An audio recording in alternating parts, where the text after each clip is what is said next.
Now let's check in again with meteorologist Chris Ramirez, who's tracking some temperatures for the next 7 days. That's true. Of course, we're seeing those temperatures a little bit on the warm side with highs in the 80s. But as we go into the next 7 days, we are expecting those temperatures to surpass the 90-degree mark for tomorrow.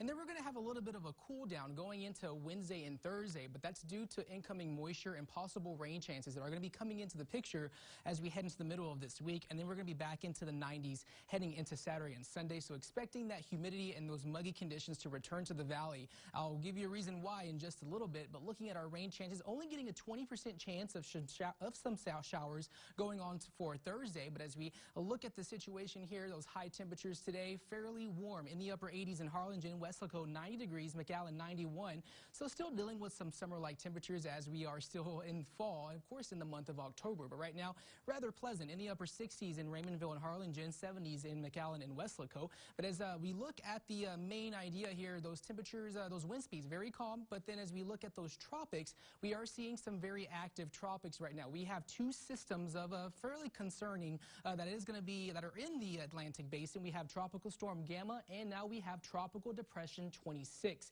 That's currently just south of Cuba there. So we're going to have to keep an eye on this. But looking at Gamma, as we go into the next several days here, this is now a tropical storm. Still has winds at 60 miles an hour. I know the icons near the Yucatan Peninsula, but that storm is actually centered just to the north of Cancun, just in that general direction, with pressures at 998 millibars with 60-mile-an-hour winds. The National Hurricane Center did update this track, now having it move towards the north. So we're having a little bit of a loop-de-loop going up towards the north there as we head into the next several days, expecting to weaken into a depression, but also we have another system to be concerned about. We now have Tropical Depression 26. It is expected and forecasted to strengthen into a Category 1 hurricane as it enters the Gulf of Mexico, eventually heading towards the northern portions of the Gulf. So areas from Louisiana to the Florida Panhandle are under the gun for once again with another potential hurricane heading into the rest actually for Thursday and Friday. So fairly quick moving storm there,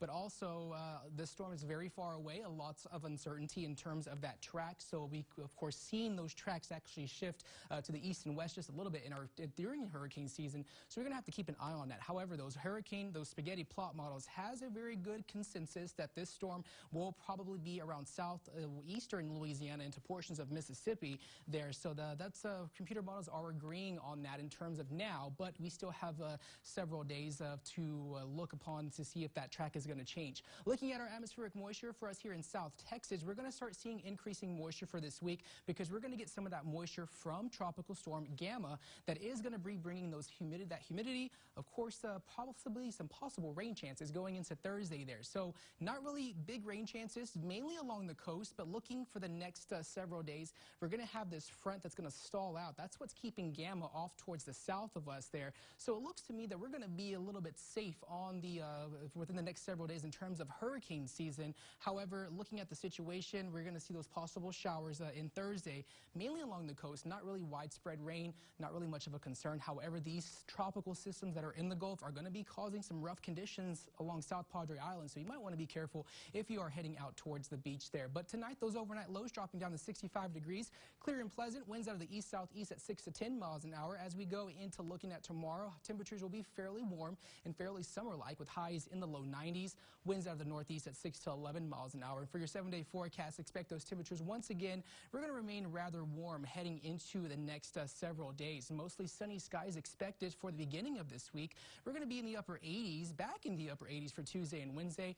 But then Thursday, that's where we're going to start seeing those shower chances start increasing as we head into Thursday of this week. 20% chance of coastal showers. Not much rain is expected, but we are going to see more cloud cover, more humid conditions. The good news, those temperatures remaining in the upper 80s, not the 90s. Overnight lows in the 60s. However, we'll be back in the 90s for next weekend with mostly sunny and calm conditions for next Saturday and Sunday. Jeremiah? Thanks. Now, I know those spaghetti models show that the storms were moving towards Louisiana and Mississippi, but how is it projecting something very dangerous, or is it just kind of mild tropical storm at this point? Well, I mean, it's a tropical storm as of now, but it is expected to strengthen into a hurricane going into the next several days. So it's kind of really concerning because when it comes to that, of course, we're still a lot of ways out in terms of when that storm is going to hit the northern Gulf Coast. But National Hurricane Center expecting that to strengthen into a Category 2 hurricane as it heads towards the northern Gulf. Of course, Louisiana, they've already dealt with Laura, and then they dealt with the Sally. So very active season for the U.S. Gulf Coast, and this is something that we're going to have to be keeping an eye on because we are still in hurricane season, and end of hurricane season, November 30th. So that's what we have to keep an eye on that as we head into the next 2 months. Thank you so much, Chris. And coming